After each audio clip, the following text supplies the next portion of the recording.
花莲大地震了后，德鲁库国家公园台北线天上到德鲁库口，目前是阁有条件来开放哦。县政府嘛专工邀请旅行业者实际来了解，嘛讨论讲看要安怎来推设观光，那么做伙来看卖。伫泰鲁阁国家公园的塔比多步道，因看到天上美景，暗晡则伫个0403大地震了后，观光受严重冲击。台北线天上到泰鲁阁口的路是路苍苍，有名景点山月川，阁是和大石头拢拢海去。三月村的部分是请那个国土署，就是以前的营建署，国土署的北工处会帮忙我们哈，还有长春市的部分也有。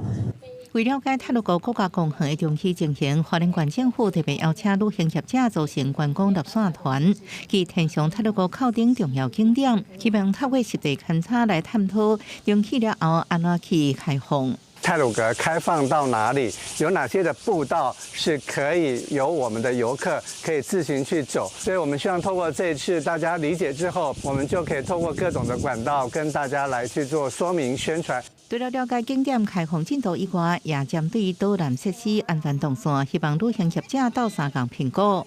觉得这里是真的可以进来，只是我们会受限在管制的时间内。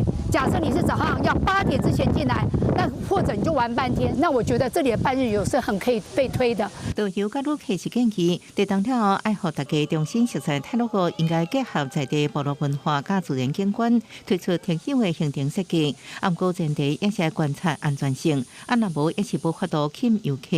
记者综合报道。